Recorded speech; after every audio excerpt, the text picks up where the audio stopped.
그날은 평소와 다를 것 없는 목요일이었어요. 제 손에는 무거운 반찬통이 들려 있었죠. 딸아이 민지가 좋아하는 김치찌개용 김치와 몇 가지 밑반찬들이었어요. 민지는 제가 담근 김치를 정말 좋아했거든요. 어릴 때부터 엄마 김치가 세상에서 제일 맛있어 라고 말하던 아이였죠.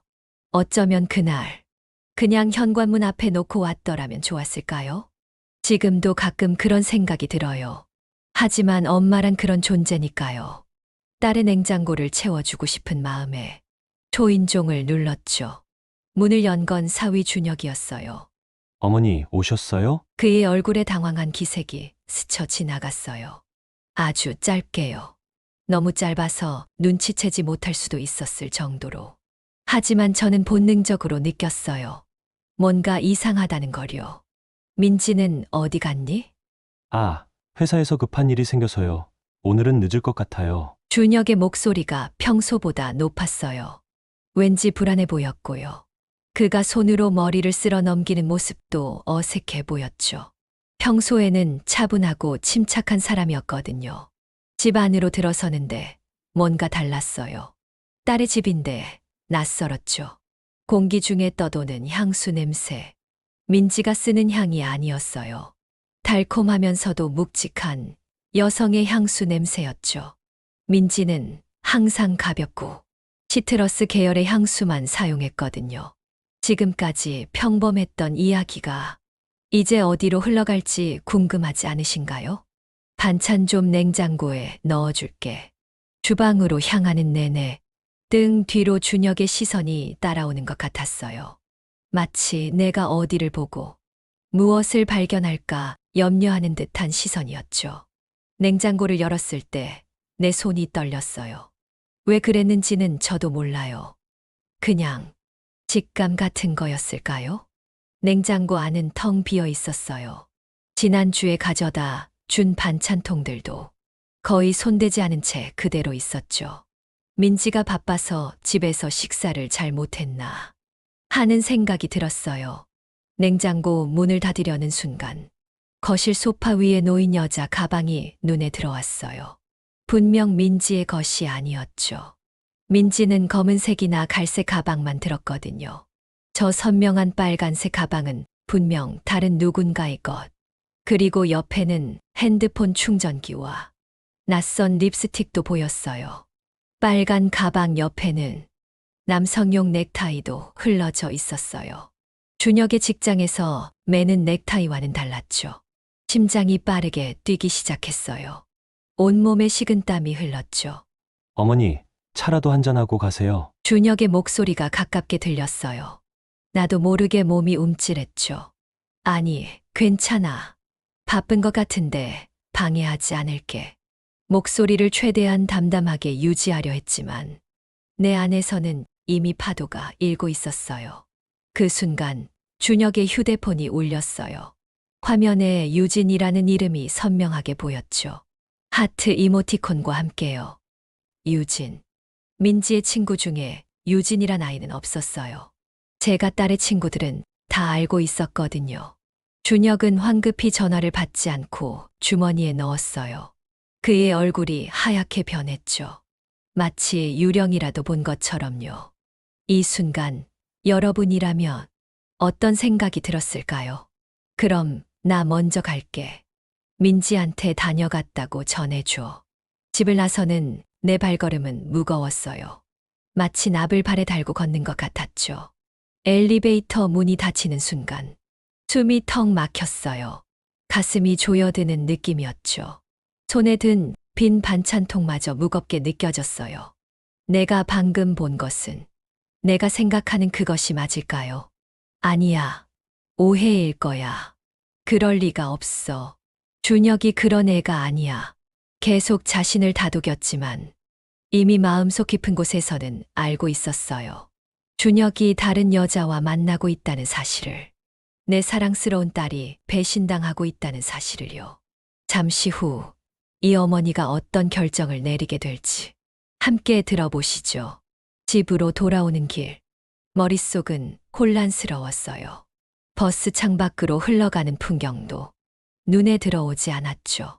그저 빨간 가방과 유진이라는 이름만 계속 떠올랐어요.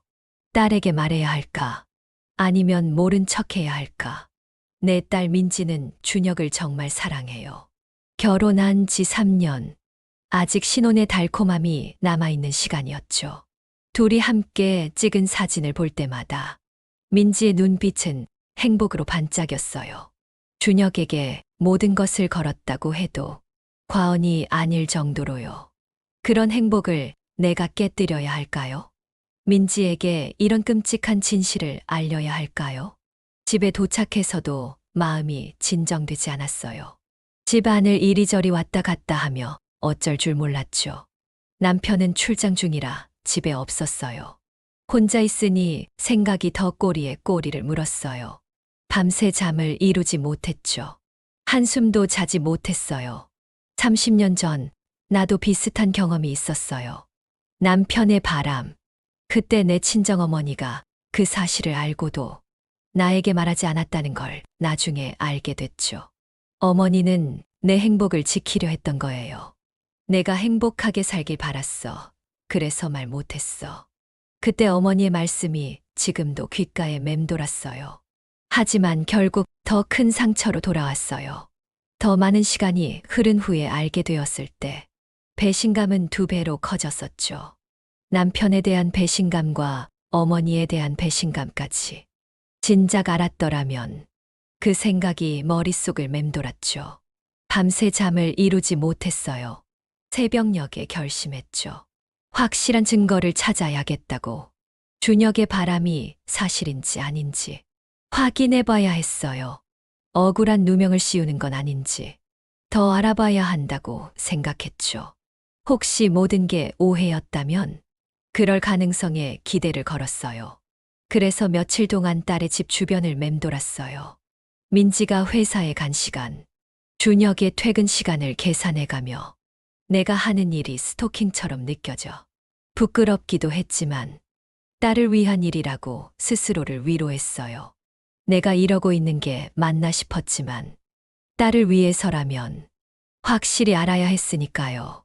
아파트 앞 카페에 앉아 창가 자리에서 준혁의 움직임을 지켜봤어요. 매일 아침 신문을 읽는 척하면서요. 첫날은 아무 일도 없었어요. 둘째 날도 마찬가지였죠. 사흘째 되던 날, 드디어 그 장면을 목격했어요. 퇴근 시간보다 일찍 들어가는 준혁. 평소엔 항상 늦게 퇴근한다더니 이날은 오후 4시에 벌써 아파트에 들어가더군요. 그리고 30분 뒤에 그를 따라 들어간 낯선 여자. 길고 웨이브진 머리카락. 화려한 원피스를 입은 여자였어요. 그 여자의 손에 들린 건 그날 봤던 빨간 가방이었어요. 심장이 무너져 내렸어요. 다리에 힘이 풀려 벤치에 주저앉았죠. 눈물이 차올랐어요. 마치 제 딸이 아닌 제가 배신당한 것 같은 기분이었어요. 내 딸의 행복이 저렇게 무너지고 있는데 여러분이라면 이 순간 어떤 선택을 하셨을까요? 증거를 더 확실히 하고 싶었어요. 그래서 핸드폰을 꺼내 사진을 찍었어요. 아파트로 들어가는 여자의 모습을. 그리고 몇 시간 더 기다렸죠. 저녁 8시쯤 그 여자가 나오는 모습도 담았어요. 집으로 돌아와 밤새 울었어요. 민지에게 전화하고 싶었지만 차마 할 수 없었죠. 어떻게 말해야 할지, 어떤 말로 시작해야 할지 알 수 없었어요. 다음 날 결심했어요. 준혁을 직접 만나기로. 그에게 문자를 보냈어요. 준혁아, 내일 오후 3시 집 근처 카페에서 만나자. 민지에겐 비밀로 해줘. 답장이 바로 왔어요. 네, 어머니 그렇게 하겠습니다. 그의 답장에서 두려움이 느껴지는 건 저만의 착각이었을까요? 카페에서 만났을 때 준혁의 얼굴은 창백했어요. 눈 밑에는 다크서클이 짙게 내려앉아 있었죠. 내가 무슨 말을 할지 이미 알고 있는 듯 했어요. 어머니, 제가 설명할게요. 설명할 것 없어. 내가 다 봤으니까. 사진을 보여줬어요. 아파트로 들어가는 여자의 모습을. 준혁의 얼굴이 하얗게 변했어요. 내 목소리가 떨렸어요. 그에게 물었죠. 민지를 정말 사랑하는지, 앞으로 어떻게 할 건지, 얼마나 오랫동안 이런 일이 있었는지. 준혁은 고개를 떨구었어요. 실수였다고 단 한 번뿐이라고 말했죠. 그러다 제 눈을 마주치지 못하고 시선을 피했어요. 하지만 나는 알았어요. 한 번이 아니라는 걸. 그 여자와 얼마나 만났어. 6개월 정도요. 숨이 턱 막혔어요. 6개월이라니. 민지가 출장으로 바빴던 그 시간들에 준혁은 다른 여자와 시간을 보내고 있었던 거였어요. 일주일 줄게. 내가 민지에게 모든 걸 말하든지 아니면 내가 직접 말할 거야.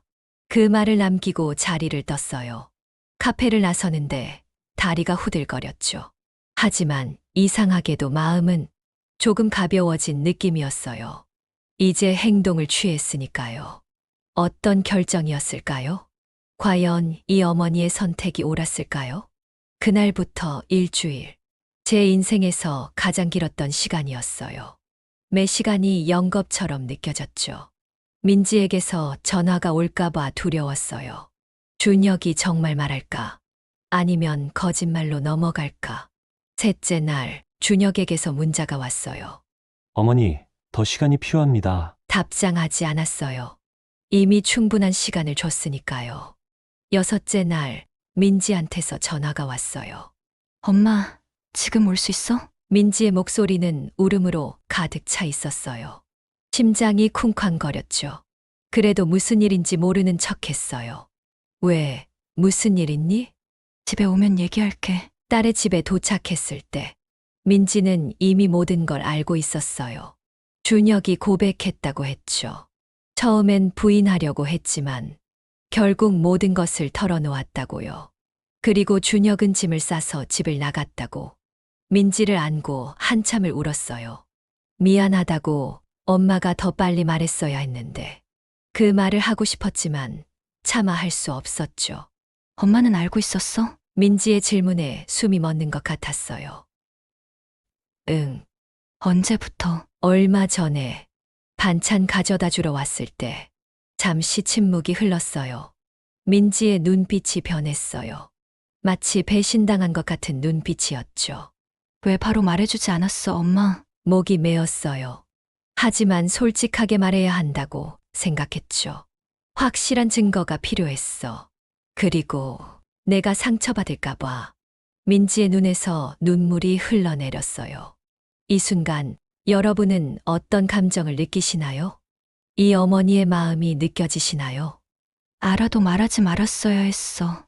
엄마, 민지의 말에 가슴이 찢어졌어요. 그랬다면 나는 평생 모르고 살았겠지, 행복하게. 그 말이 너무 아팠어요. 내가 잘못한 걸까? 진실을 알려준 게 잘못된 선택이었을까? 아니, 민지야. 모르고 사는 건 진짜 행복이 아니야. 용기를 내어 말했어요. 엄마도 겪었어. 30년 전에 내 아빠가. 그리고 할머니는 알고도 말해주지 않았지. 그래서 엄마는 몇 년을 더 속고 살았어. 그게 얼마나 고통스러웠는지. 민지의 눈이 커졌어요. 아마 처음 듣는 이야기였겠죠. 아빠가 바람 피웠다고? 고개를 끄덕였어요. 그때 엄마가 얼마나 무너졌는지 몰라. 그리고 더 아팠던 건 할머니가 알고도 말해주지 않았다는 거였어. 몇 년을 더 속아 살았다는 것. 그건 정말 견디기 힘들었어. 하룻밤을 딸과 함께 보냈어요. 민지의 울음소리를 들으며 밤을 새웠죠. 내가 한 선택이 옳았는지 끊임없이 자문했어요. 아침이 밝았을 때 민지가 말했어요. 엄마, 고마워. 비록 아프지만 진실을 알게 해줘서. 그 말에 조금은 마음이 놓였어요. 하지만 여전히 민지의 앞날이 걱정되었죠. 이제 이야기가 어떻게 전개될지 함께 들어보세요. 그로부터 일주일 후 준혁이 찾아왔어요. 민지를 만나고 싶다고 했죠. 용서를 구하고 싶다고, 다시 시작하고 싶다고 말했어요. 민지는 만나주기로 했어요. 제가 말렸지만 딸은 이야기를 들어보고 싶다고 했죠. 그날 카페에서 세 사람이 마주 앉았어요. 저는 민지의 요청으로 함께 있었죠. 준혁은 모든 걸 인정했어요. 그리고 그 여자와 완전히 끝냈다고 맹세했죠. 다시는 그런 실수를 하지 않겠다고 약속했고요. 하지만 민지의 대답은 단호했어요. 더 이상 당신을 믿을 수 없어. 이혼하자. 준혁은 믿지 못했는지 몇 번이나 물었어요. 정말 끝내고 싶냐고. 민지는 흔들림 없이 고개를 끄덕였죠. 그 모습을 보며 가슴 한편으로는 아팠지만 다른 한편으로는 딸이 자랑스러웠어요. 결코 쉽지 않은 결정이었을 텐데 민지는 자신의 가치를 지키는 선택을 한 거니까요. 준혁이 일어나 나가려는 순간 제가 말했어요. 준혁 씨, 잠깐만. 가방에서 서류 봉투를 꺼냈어요. 이건 민지 아버지의 법률사무소에서 준비한 이혼 합의서야. 당신이 바람을 피웠다는 증거도 여기 있고 위자료, 요구 금액도 적혀 있어. 싸우지 말고 조용히 끝내는 게 서로를 위한 거야. 준혁의 얼굴이 하얘졌어요. 아마 제가 이 정도까지 준비했을 줄은 몰랐던 모양이죠. 실은 그날 바로 남편에게 전화해서 모든 걸 말했었거든요. 그리고 남편은 즉시 변호사 친구를 통해 필요한 서류를 준비했죠. 증거 사진과 함께요. 날짜는 일주일 드릴게요. 그동안 사인하고 돌려주세요. 그렇지 않으면 법정에서 만날 수밖에 없어요. 준혁은 아무 말도 하지 못하고 서류를 받아들었어요. 그렇게 그는 카페를 떠났죠. 통쾌하지 않으신가요? 어머니의 단호한 모습. 어떻게 느껴지시나요? 이혼 절차는 생각보다 빨리 진행됐어요. 준혁은 모든 조건을 수락했죠. 민지에게 위자료와 함께 그들이 함께 살던 아파트도 넘겨받았어요. 더 이상의 소문이 퍼지는 것을 원치 않는다는 이유에서였죠. 그 과정에서 알게 된 사실은 더 충격적이었어요. 준혁의 바람은 단 한 명의 여자가 아니었다는 거죠. 적어도 3명의 여자와 관계를 맺고 있었다는 사실이 드러났어요. 결혼 첫 해부터 시작된 일이었죠. 민지는 처음에는 무너져 내렸지만 점점 더 강해졌어요. 친구들과 가족들의 지지 덕분이었죠. 특히 저와 남편은 매일 민지를 찾아가 함께 시간을 보냈어요. 딸이 혼자 있지 않도록요. 이혼 후 3개월. 민지는 새로운 일을 시작했어요. 항상 도전해보고 싶었던 인테리어 디자인 분야로 직업을 바꾼 거죠. 결혼 생활 동안 준혁이 반대했던 일이었어요. 남편이라는 굴레가 벗겨지자 민지는 자신의 꿈을 향해 달려갔어요. 때로는 인생의 위기가 새로운 기회로 변하기도 하는 것 같아요. 그렇게 6개월이 지났어요. 민지의 디자인 사무실 오픈 파티에서 들은 소식이 있었죠. 준혁이 그 유진이란 여자에게도 배신당했다는 거예요. 유진은 준혁의 돈만 노리고 접근했던 거였고, 이혼 위자료가 정리되자마자 그를 떠났다는 소식이었죠. 그날 밤 민지와 함께 웃으며 와인을 마셨어요. 엄마, 내가 정말 행복해 보여? 민지가 물었어요. 딸의 눈은 맑고 선명했죠. 더 이상 슬픔의 그림자는 없었어요. 응, 정말 행복해 보여. 내 눈이 반짝이는 게 보여. 엄마 덕분이야. 그날 진실을 알려주지 않았다면 나는 아직도 거짓 행복 속에 살고 있었을 거야. 그 말을 들으니 가슴이 따뜻해졌어요. 그리고 엄마, 좋은 소식이 있어. 민지가 환하게 웃으며 말했어요. 내 사무실에 첫 의뢰가 들어왔어. 대형 카페 체인에서 전국 매장의 인테리어를 맡겨준대. 너무 기뻐서 민지를 꼭 안아줬어요. 슬픔이 기쁨으로 바뀌는 순간이었죠. 여러분도 인생의 어두운 터널을 지나 빛을 발견한 경험이 있으신가요? 그로부터 1년이 지난 지금, 우리 가족의 이야기는 완전히 달라졌어요. 민지는 성공한 인테리어 디자이너가 됐어요. 직원 10명을 둔 작은 회사의 대표가 되었죠. 그녀의 디자인은 여러 잡지에 소개되기도 했고요. 무엇보다 그녀의 눈빛이 달라졌어요. 자신감이 넘치고 당당해졌죠. 우연히 준혁을 마주친 적도 있었어요. 민지의 전시회장에서였죠. 그는 초라해 보였어요. 민지가 빛나는 별처럼 반짝이는 동안 그는 그림자 속에 갇혀 있는 것 같았어요. 준혁은 민지에게 다가가 말을 걸려 했지만 제가 먼저 다가갔어요. 준혁 씨, 여기서 뭐 하세요? 초대받은 자리가 아닌데.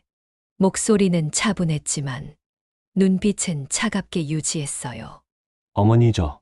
그냥 민지가 잘 지내나 확인하러 왔어요. 볼 수 있잖아요. 우리 딸은 당신 없이도 아주 잘 지내고 있어요. 이제 영원히 떠나주세요. 준혁은 고개를 숙인 채 자리를 떠났어요. 그 뒷모습을 보며 묘한 승리감을 느꼈죠. 딸의 행복을 지켜냈다는 안도감과 함께요. 집으로 돌아오는 길, 민지가 내 손을 꼭 잡았어요.